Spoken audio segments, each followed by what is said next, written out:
when you challenge that belief to a point where you can make a call, the liberation you gain from the mental clutter that physical clutter causes is going to provide so much more opportunity for healing, for clarity than even just the 2 boxes gone out of your garage would. Hey, welcome back. This is part 2 of an awesome interview with Katy Wells, my favorite decluttering expert in the world. She is the author of the brand new book published February 2026. It's called Making Your Home Your Happy Place, a real-life guide to decluttering without the overwhelm. And if you heard the first part of this episode, you know that Katy is all about bringing peace to your home and bringing peace to your heart. We talked about the dual resets of a family reset of your space and the way your nervous system resets, which is only available to you. It's only possible if your space is allowing it.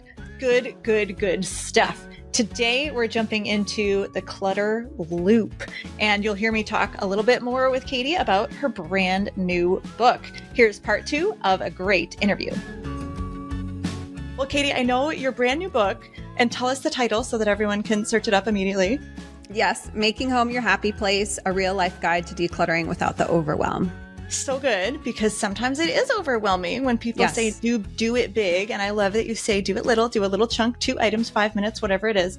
But I know your book talks about emotions, beliefs, and habits that get you stuck. And I feel like that's probably 3 chapters or 9 chapters just in those 3 words. But could we take a minute to unpack each one? So emotions. Yeah. How does that get in the way of being organized? Oh man.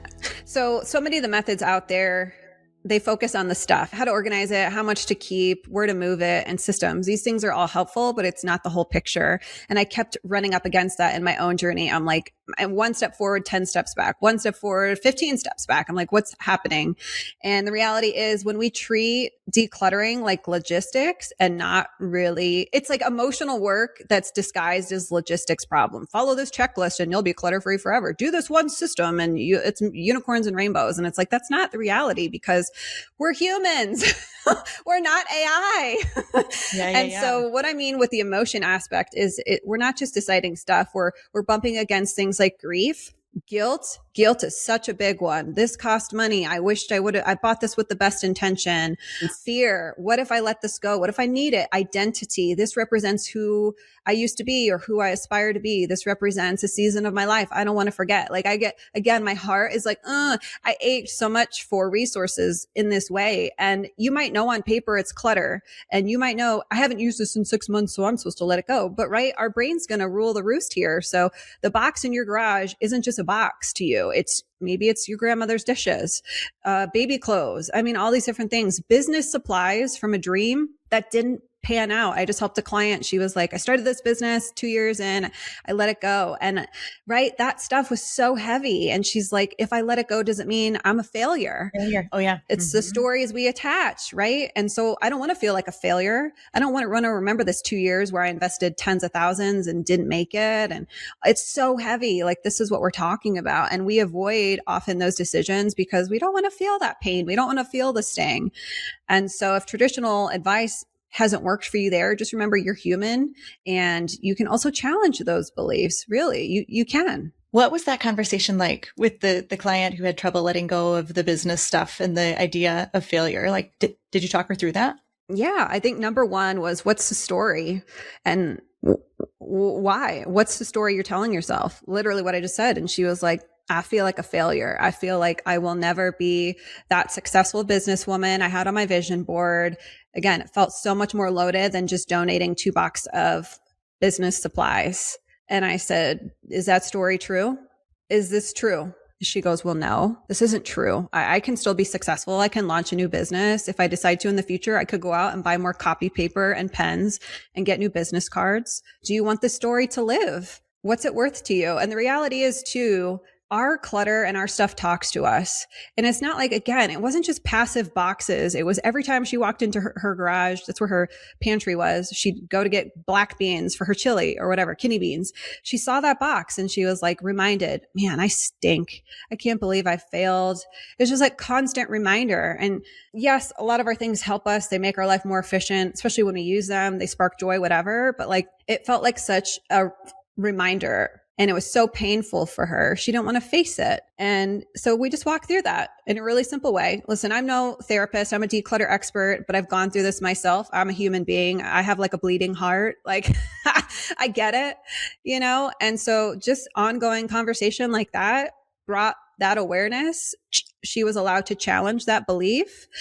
And I think when you challenge that belief to a point where you can make a call, the liberation you gain from the mental clutter that physical clutter causes is going to provide so much more opportunity for healing, for clarity than even just the 2 boxes gone out of your garage would, And it was such a beautiful moment for her. She didn't feel scared to let it go because she knew she was anchored to her truth, her new story, And I think that's hard for a lot of us. It can be challenging. I think a lot of listeners are going to remember that this story, this example, when they see one of those boxes that's talking to them. And what's really fascinating is that your client, she had fear of letting it go because it meant she was a failure, but that box was hurting her every time she saw it because it was telling her she was a failure. So it was like she was caught in the middle. And so I love your questions. It was like, let's identify the problem. Let's identify the story. What is the box telling you? Or what is the clutter telling you? Let's ask if it's really true and then dismantle that which isn't. And that, like, maybe you are a therapist without letters after your name, because I'm guessing that that's probably like the perfect system, ironically, checklist of like questions to ask. What is the story? Is it true? How can I get the story to be processed so that I can give away the stuff? Emotions, beliefs, and habits. Beliefs is the second one.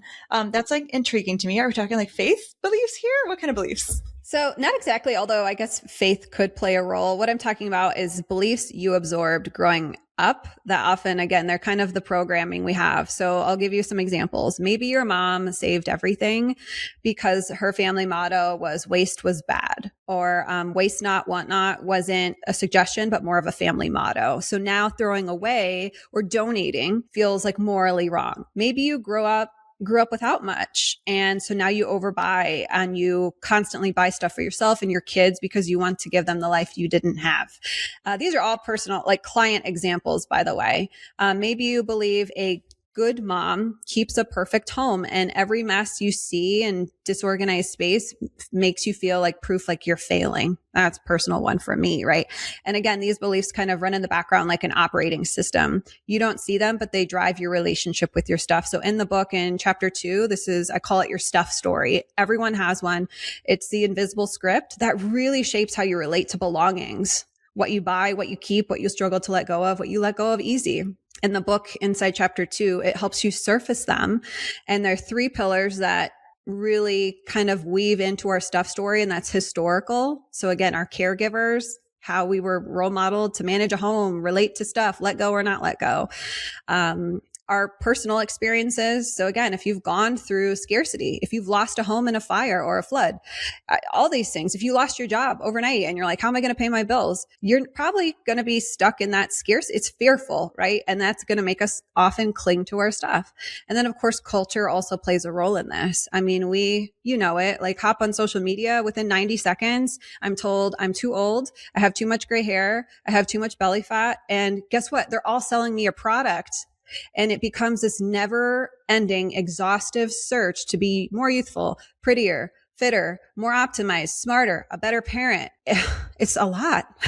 It's a lot. That comes with stuff with the story. Yes. Yeah. Stuff with the story. And so again, it's not about pointing blame. It's not about being like, well, I can't, what do I do? Right. It's just about bringing awareness, shining a light. You can't fix where you can't see.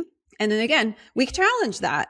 When we can't challenge things and we can't move forward in a way that gets us long lasting results if we don't know what's behind the curtains, That's awesome. I mean, I can just, as you're talking, I'm like, oh, for sure. One of my beliefs is that we shouldn't, throw things away and fill the landfills. Like I have that sort of like green environmental crunchy streak in me. And so that is one of my struggles with getting rid of, stuff. And then habits. So we talked about emotions and beliefs. The third one is habits. I know like one of my habits, I'm a piles person. Is that something that might be getting me stuck? Like I'd love to hear some stories about habits people have that aren't serving them. I don't think so. Here's the thing. If it's a regular pain point for you, then yes, I think it's something worth exploring. But just like you said, there's different personality types. I know I have a lot of clients who are very visually dependent. And I'm trying, especially like my clients who either they are or their children are neurodivergent, ADHD. Like a lot of people, like they need timers, they need visual, they need checklists. Otherwise it's like out of sight, out of mind.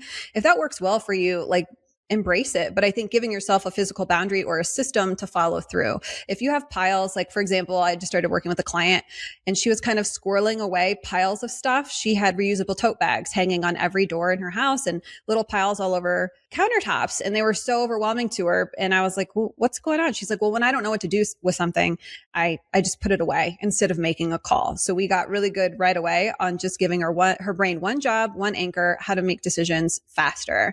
And she started processing all these piles, right? So that's the back half of it, going to systems and habits. It's like, give yourself a bin. If you want a pile of paperwork on your office desk, like do it, but set a timer for Friday night or put a sticky note on your laptop, go through papers before I clock out of work. So it all goes hand in hand. Sure. So work with your personality, whatever quirks the good Lord gave you. But, but I love that idea. Like, put a reminder in your phone or set a habit where you're actually addressing. Yes. So if my client, again, it was just a form of procrastination. And I mean, again, speaking to studies, I love studies. There is a study that there is a direct correlation between procrastination and clutter. And the more clutter you accumulate, the more you procrastinate, right? Because our brain craves order. Procrastination creates clutter. Clutter is overwhelm. And so this is what we got to work with. And so, yeah, I don't think you need to become I'm not a piles person or change your identity or rainbow organize your whole house in order to achieve just a little more peace and a little more calm and maybe some less piles. Yeah. I love it. Okay. So it's always so fun to talk to authors. I want to hear some interesting, intriguing behind the scenes from the book, like a difficult part to write. Did you feel like you wanted to give up? Did you throw your manuscript across the room at any point? Like, tell us something. I remember telling my husband, you know how authors in movies go crazy and they're like at a cabin in the woods? I was like, I can see that. I mean, it was all consuming on many days. I had a lot of high highs, a lot of low lows, a lot of questioning my life choices that led me to write a book. I never set out to write a book. It was a God thing. And I felt like this is a part of my ministry. And it's so, I've podcasted for years, but there's something about putting your words in a book that makes it feel a little more scary, a little more concrete. And also on the flip side of that, I feel like it's a little bit more of a legacy in that way. So it can feel very overwhelming to someone of my nature where I kind of like hiding. I don't want people to know me. I don't want people, it's just, so I had to work against honestly a lot of like inner stuff I had to work through in order to feel comfortable doing this and, getting to the finish line of publishing. And I'm so glad I did. But for sure, it's a roller coaster ride. Wow. It's hard for me to believe that you're someone who likes to hide and doesn't like people to look at you. That's your intrinsic, like, I was that kid who cried when people sang happy birthday. We just had a book party for me and, invited 30 friends and a small group. And I was so overwhelmed. It was really great, but I get really overwhelmed mostly because it just goes back to childhood stuff. Like everything, I feel like it's like feeling seen, felt scared. And part of that still feels that way, especially now, with a platform, not just my friends, but yeah, I'm very much an introvert and, I would be 100% fine if I never logged into any social media platform ever again, but I do it for my people. Oh my gracious. You're right though about that legacy idea. Like no one 30 to 50 years from now is going to stumble across one of your podcast recordings, but they could, stumble across your book. Like your great grandchildren could be like, oh, this was my great grandma's book. Like that is really cool. Except that they'll feel like they can't donate it. And it'll be a huge emotional conundrum. I'm going to write a pre-written note. When you are done with this, let it go. I will not judge you from the grave, dear great grandchildren. That's for sure. Yeah, actually, that would be such a cool post-it if you could have that in every book. Like once you've read it, give it away. I know. I wanted to put it in there, but I didn't. I don't know why. Next, there's always book 2, right? Yeah. Or, we can all write our own Post-it. Yeah. Once you've read this giveaway. So go buy the book. It's publishing today, the day that this podcast is publishing. If you're listening to it, the book's available. It's out. Amazon will get it to you in 24 to 48 hours or less. Amen. And then put a Post-it on it at the end on the last page. When you finish, give this book away. Pay it forward. It'll be great. I'll share one thing too. I told my client the other day, just because it's top of mind, is I don't know if it was Mel Robbins who coined it originally. She quotes a lot of research from other people, but it's the 5-second rule. So again, you're staring at the clutter counter, your brain's overwhelmed, all the visual stimuli. Where do I start? I don't know, right? We start to spiral, and then what do? We walk away. We're like, I'll go watch Netflix. This sounds better. I'll go take a walk. I'll go climb a mountain. Anything feels better than starting to tackle this. What you do is you say out loud, 5, 4, 3, 2, 1, and then you just go. You start. And like 9 times out of 10, that is what I do, even personally, for whatever I'm working toward. I need to write for 10 minutes. Well, I don't want to. And I'm looking, I'd rather respond to an email. I'd rather hop on a podcast interview. This, in those moments, do that, say it out loud. And I promise you'll start almost every single time. That is awesome. I was going to ask my traditional last question, which is a super practical step that they can accomplish right away for a quick win. But I think you read my mind because you totally did it.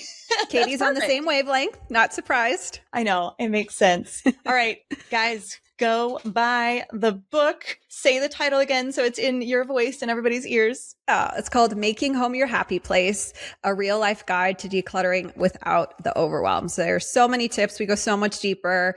Overwhelm's just a big part of the beast when it comes to taming clutter. And we go through so many different brain-based declutter strategies to not only get to the root of your clutter, but to move past procrastination, get started, see long-lasting results. And I promise you, if you've been let down with traditional declutter and organizing methods, or just maybe you like decluttering and organizing and want to learn some new strategies, you will really love this book. And I love hearing you say the name because you can actually hear your smile. If people aren't watching and just listening, Making Home Your Happy Place. So beautiful. Follow Katy on Instagram at Katy Joy Wells. Go buy the book, connect with her. So helpful, Katy. And I'm just looking around and I'm like, I'm going to do it. I'm going to do a 5-minute declutter right now. We can do it. You can do this. Well, thank you for the motivation for all of us. It's always a pleasure. Thank you for listening to this episode of the Healthy Parenting Handbook podcast. I hope your brain feels fed and your heart feels full and that you feel connected, knowing that there are other parents on this journey with you. We're just trying to raise healthy, independent adults. And the next time you think, man, there is no handbook for this job.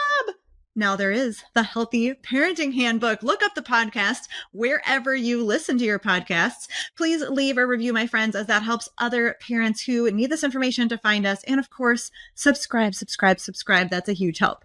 You can also look for our shorts as a reel on Instagram at Katy Kimball Kids Cook, or subscribe to the Healthy Parenting Handbook Shorts channel on YouTube. You'll get those bite-sized portions of healthy parenting advice.